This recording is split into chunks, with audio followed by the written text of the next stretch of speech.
The first time I saw a dead body, it wasn't supposed to be Baba Fata Christmas. Not on Christmas Eve. Balogun Street was never quiet, especially not during Christmas. By this time of the night, the air should have been alive with the sound of sparklers crackling and children laughing. Mama Tope's suya stand should have been grilling meat for late-night customers. The boys from the next compound should have been arguing over who won the day's football match, their voices carrying above the clatter of pans and Christmas songs blasting from speakers. But tonight, everything was wrong. The crimson light from the ambulance tore through the festive decorations, painting the walls and the dirt road in flashes of red. Baba Fata Christmas was lying on a stretcher, his chest barely rising, his face pale and hollow. His agbada, the bright red one he always wore every Christmas season, was crumpled around him, a shadow of the vibrant man who used to bring life to this street. "Move back! Move back!" one of the medics shouted as they pushed through the crowd that had gathered around his little one-room apartment. His door was still wide open, revealing the simple interior. An old armchair, a wooden table stacked with small wrapped gifts, and a worn radio that always played high-life music in the evenings. Mama Bola's voice rang out above the murmurs, shrill and desperate. Baba Fata, don't leave us like this." She was on her knees, her wrapper untied at one end as she rocked back and forth, her cries raw enough to make even the men around avert their eyes. I couldn't move. My feet felt glued to the ground. He had handed me a gift just hours ago, a plastic bag filled with chin-chin and small chocolates he probably bought from the market. His laugh had been as big as his heart, booming above the chatter of the children swarming around him. I remembered his words, so warm and familiar. "Chike, this one is for you. Make sure you share with your sister." Oh. Now, that same voice was silent, replaced by the hurried instructions of medics trying to save him. "Heart attack," someone muttered behind me. "No," another voice corrected, low and sharp. "He's been sick for a long time. I saw him coughing blood last week at the chemist. Why didn't anyone ask him if he was okay? Why didn't I ask?" The thought hit me like a slap. Baba Fata Christmas was always there for everyone. For as long as I could remember, he was the one who made Christmas magical on Balogun Street. He wasn't a rich man. He was just one of us, a retiree with a small pension and a big heart. But somehow, every December, he managed to bring joy to the entire neighborhood. He would dress in his red agbada and matching fila, carrying a raffia basket filled with small gifts. He didn't care if the gifts weren't fancy. To the children, it didn't matter if it was chin-chin, a pack of biscuits, or even a toy he'd repaired with his own hands. It was the thought that counted, and Baba Fata always thought of everyone. But now, as I stood there clutching the small bag of chin-chin, guilt gnawed at me. How could none of us see what was happening? How could we let this man, who had given us so much, suffer in silence? "Not only him day make this street sweet for Christmas," an old man muttered, shaking his head. "Now see wedding dawn happen." A chill wind swept through the street, carrying with it the faint smell of burning wood from a distant fire. The medics were lifting the stretcher into the ambulance now, their movements brisk and efficient, as though this was just another job for them. For us, it was the end of something irreplaceable. The ambulance doors slammed shut with a metallic clang that echoed through the stillness. The siren wailed again, louder this time, as it sped down the road, leaving behind the stunned silence of Balogun Street. I wanted to cry, but the tears wouldn't come. All I could think about was the way Baba Fata had smiled at me earlier that day, as if everything was fine. As if he wasn't carrying the weight of an illness that would take him away from us on the most important night of the year. Baba Fata Christmas was dying, and none of us had seen it coming. To understand what Baba Fata Christmas meant to us, you'd have to know a bit about Balogun Street. Balogun wasn't some fancy neighborhood in Lagos. It wasn't Ikoyi or Victoria Island, where the houses were big and the streets were clean. Here, the roads were full of potholes, the gutters overflowed when it rained, and the smell of akara frying on street corners mixed with the sharp tang of diesel from passing Okadas. But Balogun had something that money couldn't buy. People who looked out for each other. Neighbors who shared salt when you ran out. Market women who gave you credit when times were hard, and children who turned even the smallest compound into a football pitch. And at the center of it all was Baba Fada Christmas. His real name was Baba Agbola, but by December, no one called him that. From the first week of the month, he transformed into the man everyone called Baba Fada Christmas, the local Santa Claus who didn't need a sleigh or reindeer to spread joy. Instead, he had his raffia basket, a big red agbada, and a heart big enough to hold the love of an entire neighborhood. Nobody knew how he managed to do it every year. Baba Fada wasn't a rich man. He had worked as a carpenter for most of his life, fixing chairs and tables for people in the neighborhood. When his health started to fail, he retired and lived off his small pension. But every December, he found a way to bring Christmas to life for us. The children loved him the most. Baba Fada, what do you have for us this year? They would shout, their voices ringing through the street as they chased after him. Ah, wait now, he would reply, laughing as he opened his basket. You think this thing is magic? Small, I will share for everybody. The gifts weren't expensive. Sometimes it was chin-chin in small plastic bags or biscuits he bought from the market in bulk. Other times, it was toys he had fixed, small cars with missing wheels that he somehow made new again, or dolls he cleaned and dressed up. But it wasn't just the children. Baba Fada Christmas had something for everyone. He would help Mama Bola, the Accra seller, with some money to buy extra beans for her business. He'd give small bags of rice to families he knew were struggling. If someone's radio was broken, he'd fix it. If the local church needed a new bench, he'd find the wood and make it. And he never asked for anything in return. Why do you do it? I asked him once years ago when I was still a teenager. He had just given my little sister a new school bag for Christmas, and I couldn't understand how someone who had so little could give so much. He smiled, the kind of smile that felt like sunlight breaking through clouds. Chike, life is short. If you can make people happy, even for one day, then you've done something good. That was just who he was. But now that I think back on it, there were signs, little things that, at the time, didn't seem like much. The way he'd sometimes clutch his chest after a long day of walking around the neighborhood. The way his laugh had grown softer over the years, as though even joy took effort.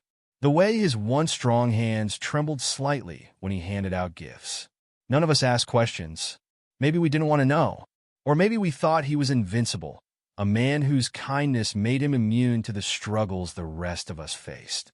But now, standing on Balogun Street on that fateful Christmas Eve, watching the ambulance disappear into the distance, I realized the truth.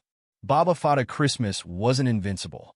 He was just a man who had given so much of himself to others that there was nothing left for him.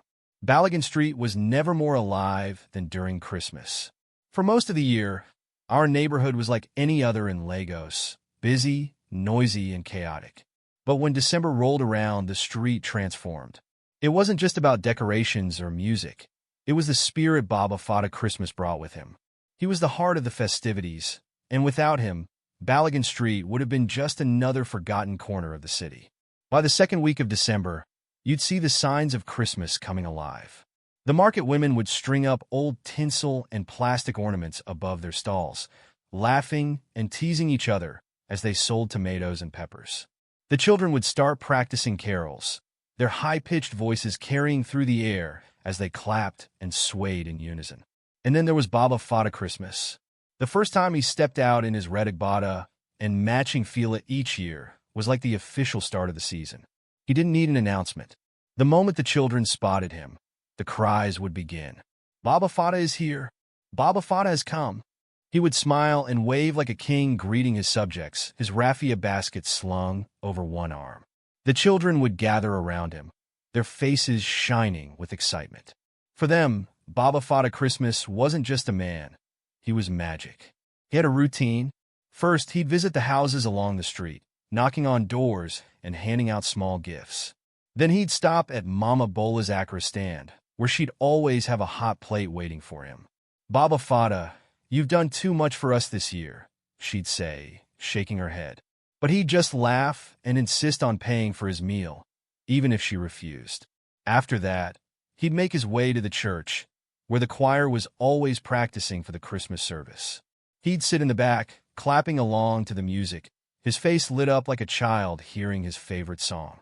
By the time he returned to his house, the entire street would be buzzing with the energy he left behind. It wasn't just the children who adored him.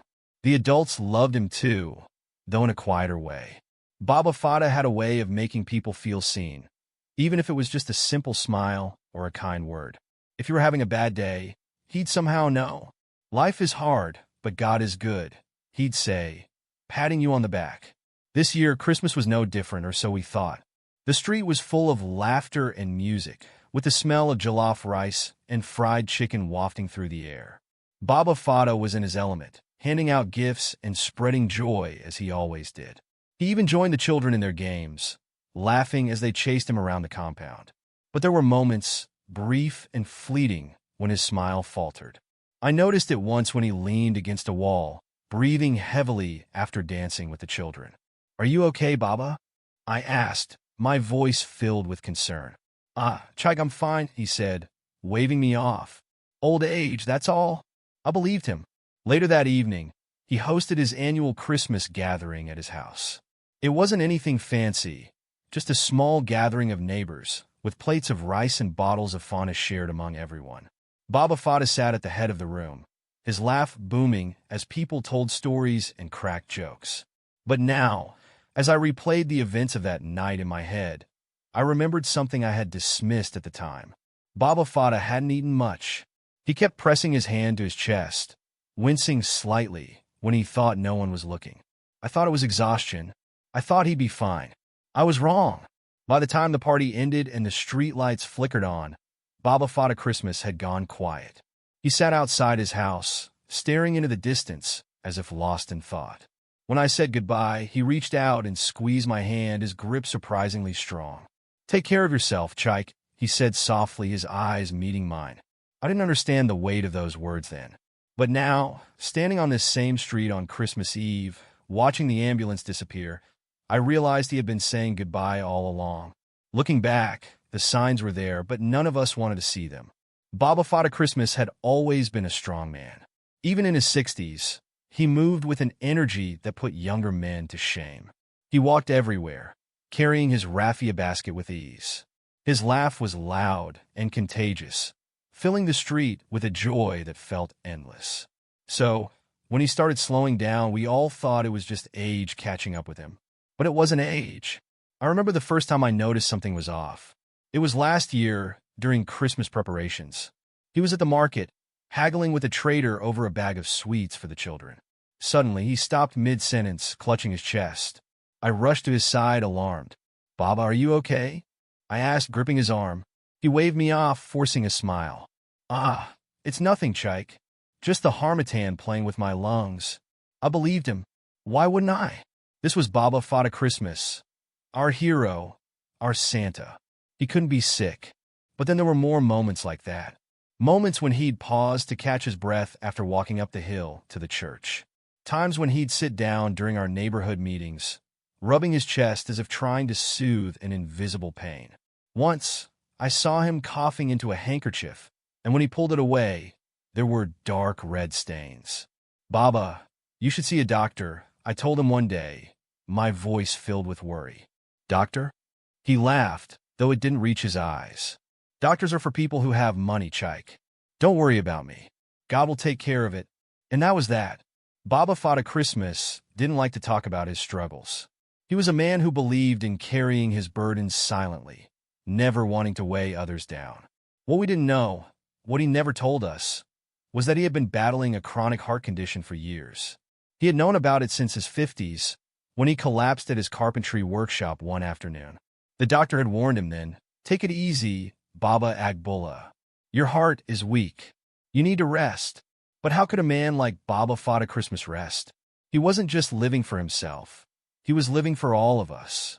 "Rest will come later," he had told a friend once, brushing off their concerns. "For now, there's work to do." And so, he kept going, even as his heart grew weaker.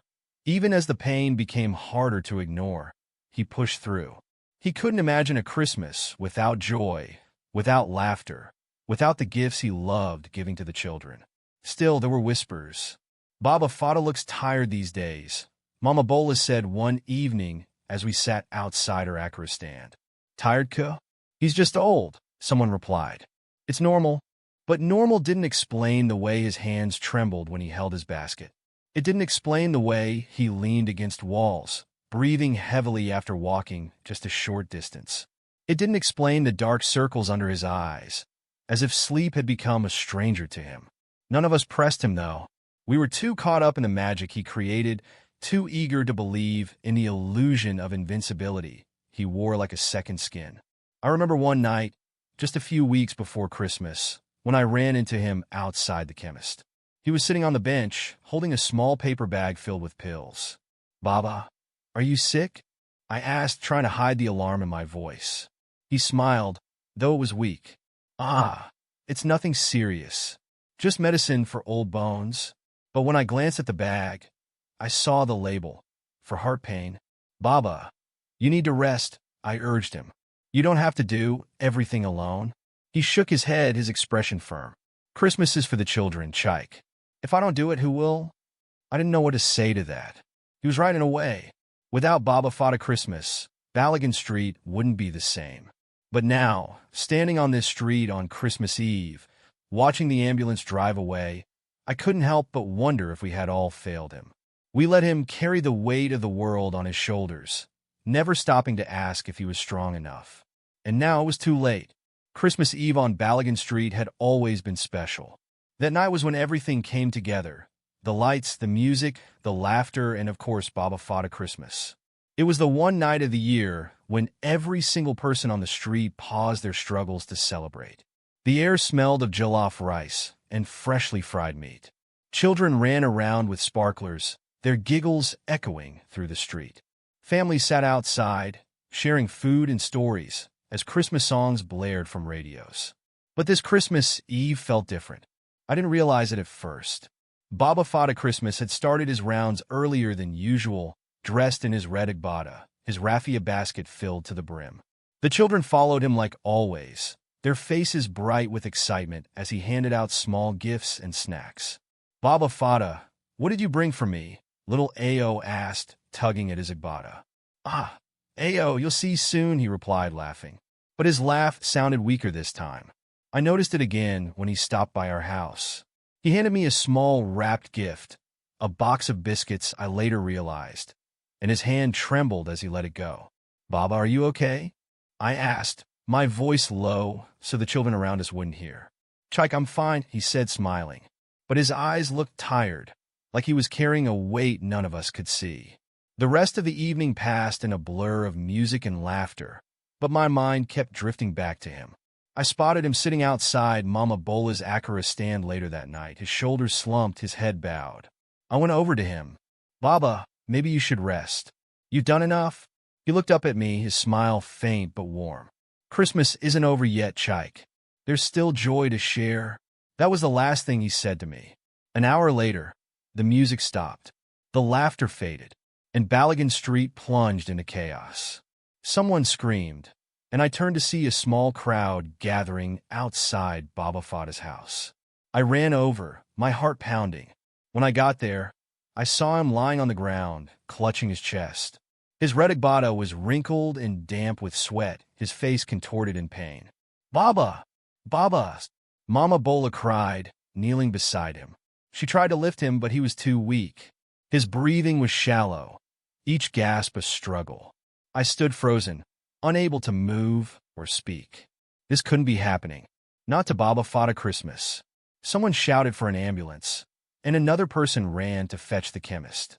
The minutes felt like hours as we waited, the festive lights and decorations around us suddenly feeling out of place.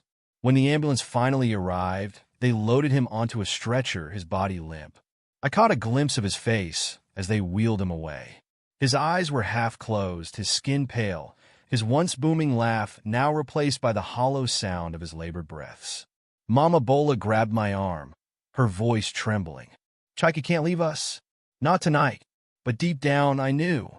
As the ambulance doors slammed shut and the siren wailed into the night, the truth settled over me like a heavy blanket. Baba Fada Christmas, the man who had brought joy to everyone around him, was slipping away. We stood there, the whole street silent, as the ambulance disappeared into the distance. The children who had been laughing just hours ago now clung to their parents, their faces streaked with tears.